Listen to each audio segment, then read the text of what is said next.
Hey guys, welcome back to the channel. Today I'm going to be reacting to a video called 37 Tips I Wish I Knew Before Visiting Stockholm. So this is perfect for those who are about to travel to Sweden, and if I ever go, I know that I have like the perfect sort of like guide. So let's check it out and comment, like, and subscribe. I just got back from Stockholm, and it has to be one of the most underrated cities in all of Europe, but there are some things that I wish I had known beforehand, so I'm going to share all that with you today. First thing is, yes, you should expect this place to be a bit more expensive than other European cities. Okay. You are going to feel a little bit of squeeze in your wallet, but don't worry, I'm here to help. So the first thing to do is use the public transportation. It's one of the best systems in the entire world, and it starts with getting from the airport to downtown. And if you're wondering how to do that, there's not really a better option than the Arlanda Express. It's a train that you will not be able to miss the signs when you grab your bags from the airport. There'll be spots all over to buy your tickets. You can do it right on your phone, or you can actually just walk straight down into the train station and buy it. It's super easy to find, really reliable, and it's a direct train right to the city center. So you can't mess anything up. Just get on that train and you're all set to go. But what about once you're actually downtown, and what are you going to use to get around the rest of the trip? Well, that's where the metro comes into play. It is one of the easiest metros I've ever used anywhere. And I move to a new country every month. I use a lot of public transit, and this is such an easy system. You should not be intimidated at all. And there are a couple really unique things about the Stockholm transit system. The metro, they actually create their metro stops and kind of create these like art galleries. So each metro stop is kind of like an experience in and of itself. They're so cool that some people have actually put together guides where it'll show you like, all right, hop on this line and stop at these stations to see all the beautiful art. I went to like maybe 10 of them. They were all wonderful, but that was just a fraction of what Stockholm has to offer. So keep that in mind, especially if it's a cold day. But how are you actually going to use the public transit system? How are you going to buy your tickets for the metro, and what should you be doing? Well, what I did was bought one of these things. This is a card where any metro stop, there's going to be an attendant where you can go and say, hey, I want a 24 or 48 hour pass. Load me up on this card. They'll give this to you, and you can just tap right in and out every time you use the metro.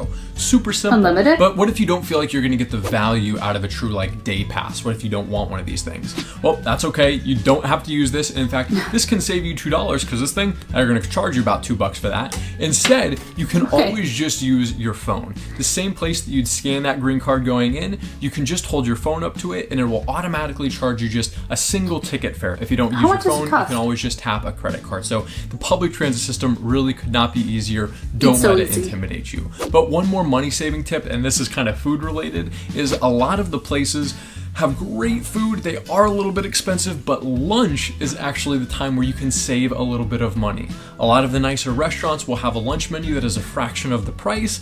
So if you're good with eating earlier, great. And this is going to come back later in the food tips because there's some more stuff to know about that. But let's jump into some of the cultural differences that you should be aware of. Fika is a really big part of Swedish culture, and it is so special. Love fika. What it is in the afternoon, people take a little break from work, they go to a coffee shop, they grab some coffee or tea and a pastry, and they just socialize, talk with friends, relax, take a minute to just breathe. And fika culture, I mean, you can lean into it hard. I certainly did. I had so many pastries, such good coffee, and I will have some specific recommendations coming up, but make sure that you're aware of that fika culture and make sure to partake in it because it really is special. Another thing to keep in mind when you're getting your fika is with coffee, this really caught me off guard. Even though Stockholm is a pretty expensive city, they do free refills on pretty much all coffee. So keep that in mind and enjoy your fika. Next thing to know is that healthy food is really easy to find in Stockholm. I found everything to be really high quality, lots of vegan options, but also just a lot of high quality ingredients. So don't feel like this is a place where you're only going to be eating the fika, all of the sweet pastries. Yes, you're going to have that, but don't worry. There's plenty of healthy stuff as well. But one thing that I kind of screwed up and I wish I had known about was that the Swedish eat dinner a lot earlier than most other European countries do it. How early? And it left me scrambling on a few occasions. There's so much to see in Stockholm that I was exploring the city. It gets to like 7:30, 8 o'clock, and I'm like, I might want to start thinking about dinner, and I could not find places. I was going from one place to another, and they're like, sorry, kitchen's closed, this place is at 8. So just be ready for earlier dinners, and also make some reservations, especially if it's at those nicer places. In my experience, I've found that you're actually going to need those, so just keep that in mind. And another thing that I kind of screwed up, if you're wanting a sauna experience like me, Unfortunately, you do need to kind of reserve those ahead of time, do your research, and book before your trip. I made that mistake, and unfortunately, there was just no availability for me when I went on any of the days. So do your research ahead of time, book ahead if you do want that experience. And maybe one of the most important cultural pieces to note about Stockholm is that it really seems to revolve around just the nature and the scenery. So save yourself some time for long walks. This is just a gorgeous place to just wander, explore. There's beauty everywhere, forests, paths, water, just like everything, and we're about to jump into some of those recommendations. So the first place that I highly recommend you get to, there's this beautiful little like garden allotment. I don't know if they actually call it a garden allotment, but I'm putting it on the map. Think of it as this little tiny neighborhood where there are really cute cottages overlooking the water, and each cottage grows just these beautiful gardens. They can grow whatever they want, and they are stunning. Just a beautiful little area to stroll through. It overlooks the water where you'll see people like, swimming if it's in the summer months, and it's beautiful. It also is like right on top of the Hornstullstrad, which is this beautiful street, kind of a trendy area, a lot going on, and just a fun place to hang out. So highly recommend checking out that area. Another gorgeous place to take a walk is over in Kungsholmen. There is this stretch of street that is like right up against the coast. It is gorgeous, beautiful walkway. There are like these kind of piers that go in like right out onto the water, and you can just sit and read there. Just like a gorgeous place, really local area, highly recommend. And for a couple of these places, I'm not even going to try to pronounce the name because I do not speak Swedish and I don't want to screw these up too bad, but I'll have the names of all of them so you can write them down. But another spot is this beautiful garden area. These gardens kind of have like these greenhouses where they have some food options, little stores, but the gardens are expansive, just gorgeous, and this is on that main island where you're going to find most of the nature. You have to make a trip over there. It is well worth it. And there'll be a couple other things coming up from that area in just a second. But if you're wondering where are some great spots to see a sunset, well, I've got two for you. The first is called Skinner Vixenberget. I don't know, I probably screwed that up, but gorgeous place. There's going to be a lot of people that kind of hike up there. It's kind of up on this like tower, up in these rocks. You overlook the water, and it is gorgeous. Perhaps my favorite is a really short walk away, and you can hit both of these, and it's this little stretch that you can walk along. Different type of view. You can see a lot more of the buildings, and it's like a pathway. It just feels like you're a bit more in nature there rather than just like up on rocks, and it is also absolutely stunning. No reason to miss either one of those, both well worth your time. But let's talk about some of the places that you will have to pay for, but I do think are worth it. Those are free. The first one is the Vasa Museum, and if you don't know what the Vasa Museum is, this huge ship, it was sunk for a long period of time, and they managed to find this thing, get it out of the water, and they have preserved it in this museum. It is one of the most impressive things I've ever seen in my life. Is it like I highly recommend it. It is well worth it. Right next to it, you have something called Skansen, and it's kind of a hard thing to like put your finger on how to describe it. There's like a zoo element, there's like a cultural preservation piece of it where you have like kind of an old Swedish town. You can kind of see like what roles certain buildings played. Like you're all in nature. It's just this really cool open air place. Oh, that's great for kids and families if you're looking for something like that, and I highly recommend. But my absolute favorite museum was actually the Photograph Museum, and just really, really well done. Beautiful building, wonderful exhibits, and they're constantly changing, but different area of town, whole different experience. And what I love about this museum is they're open at night. So I did go for a night experience, and one of those times when I was scrambling at night trying to find dinner, well, luckily that museum has a restaurant out like sitting overlooking the water, and it was beautiful, pretty affordable as well, really high quality. So that'll actually be the first like food recommendation, and we'll jump into those as well. So let's first start with some of those coffee places and spots that you can grab some fika. So Drop Coffee is over in the Södermalm area.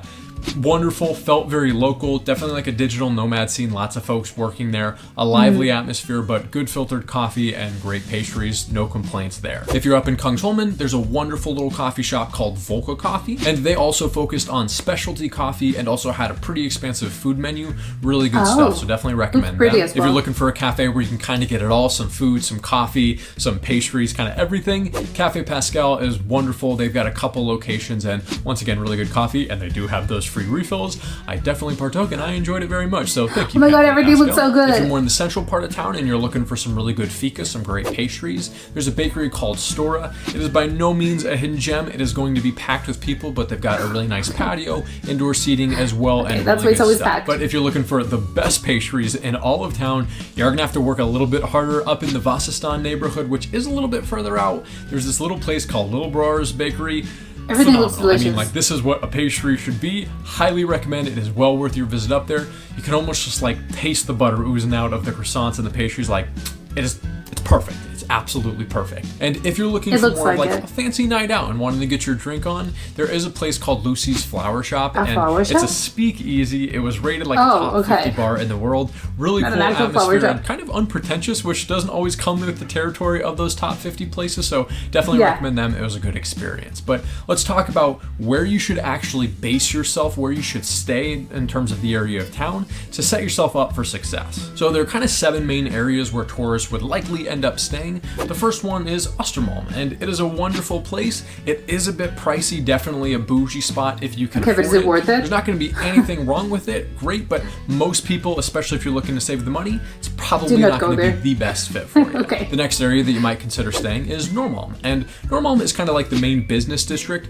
There's nothing wrong with it. It'll give you great access to Central Station if that's something that you're looking for, and it will have you pretty central. In my opinion, it's not the prettiest. It is a bit touristy, and there's just nothing too charming about it, which you'll find in a lot of the other neighborhoods. So it wouldn't be my top pick, but there's nothing wrong with it. It might be a bit pricey as well, though. Now, if you are looking for charming, no place is going to be better than Gamla Stan, and that is the old town. That's where most of the tourists are going to want to be, and you're definitely going to have a lot of foot traffic there because it is just stunning.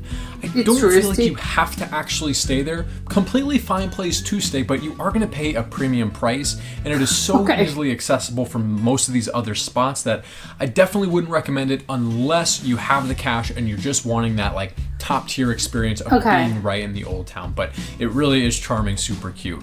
Next place is this whole island. This is where all the nature is.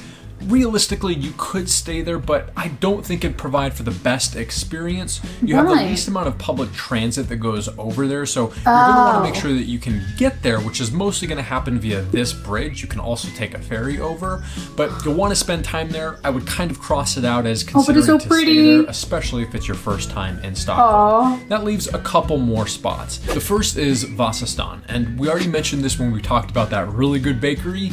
It is a little bit farther outside of like the city center. You're still going to have great access with the public transit, and you could walk it.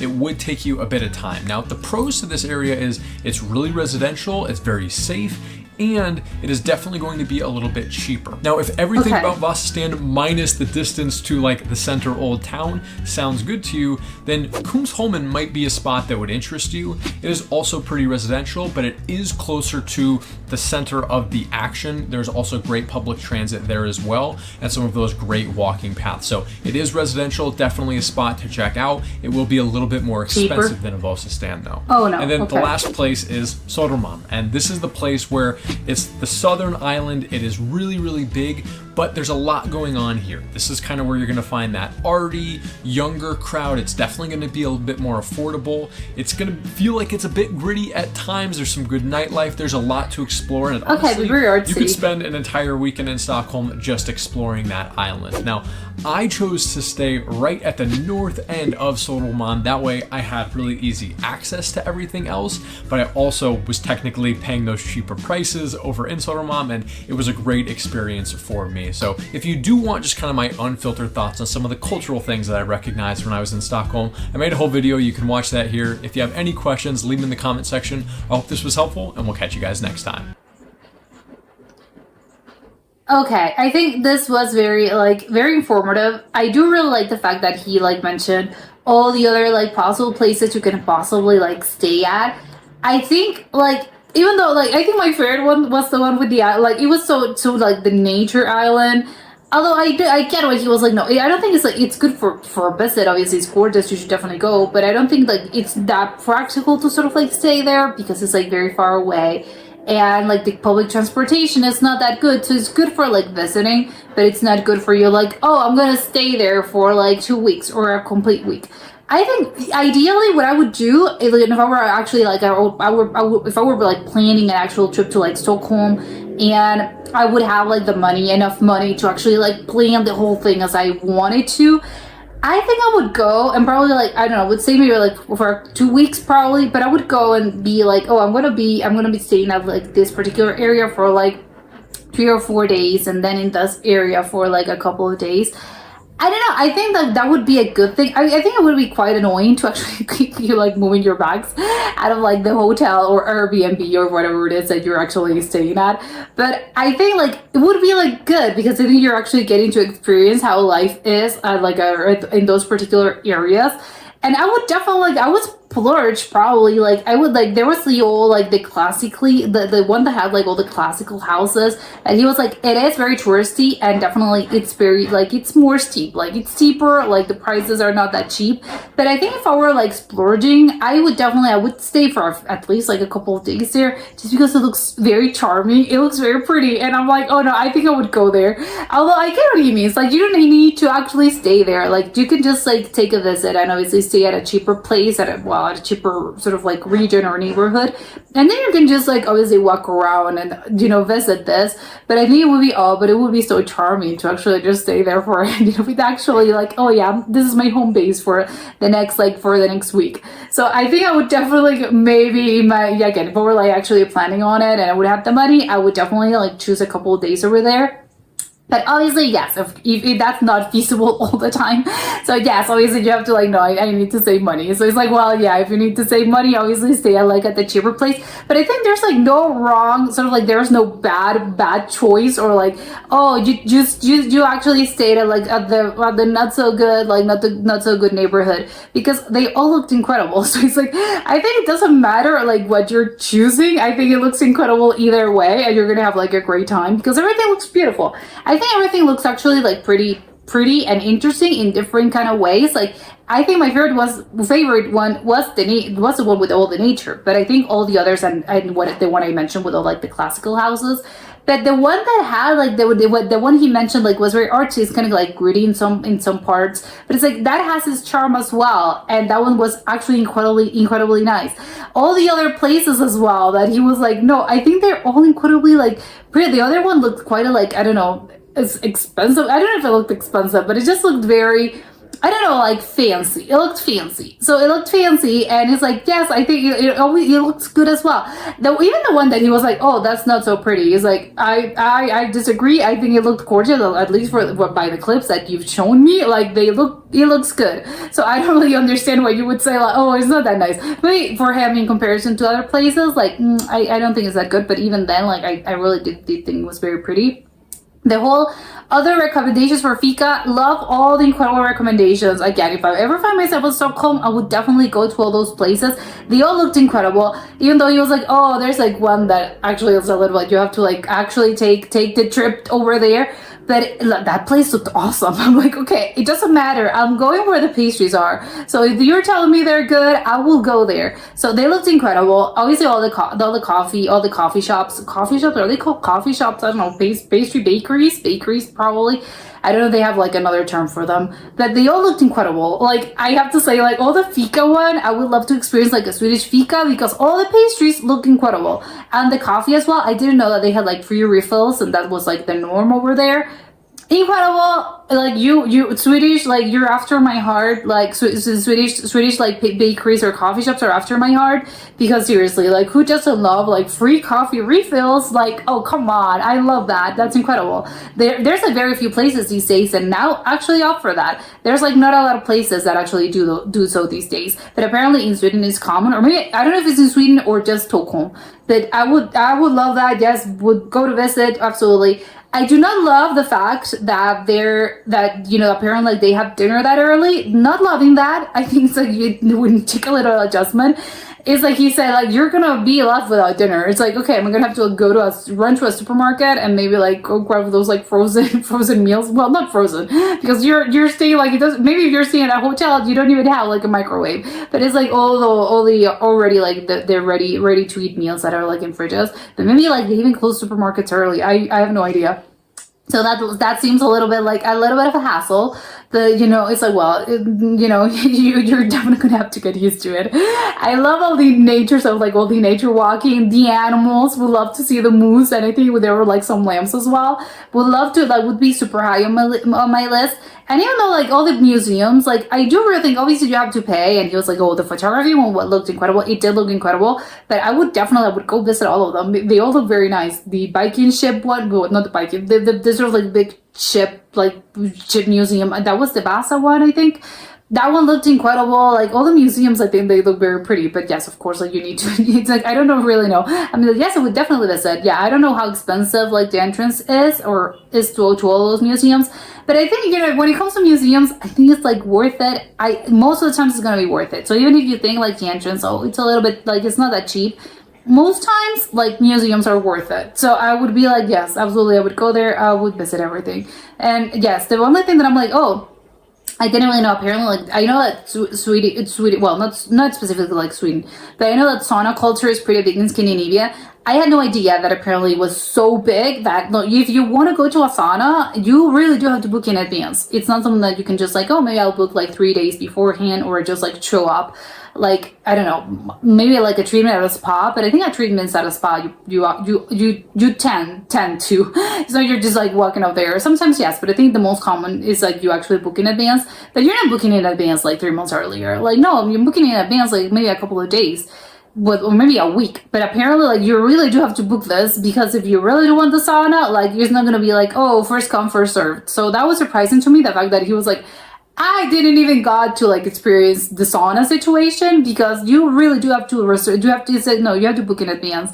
So it's like, okay, it's pretty big over there. Apparently I have to like, if I like do Swedish people, like once they actually like, oh, I'm booking my trip to the sauna, I went, great, incredible. And then the minute I'm going out of there, I'm booking my next one for like next month. Is it something like that? Maybe it is, but I've heard of like, yes, I know the sauna culture is big over there, but I didn't really understand like how big it was until this.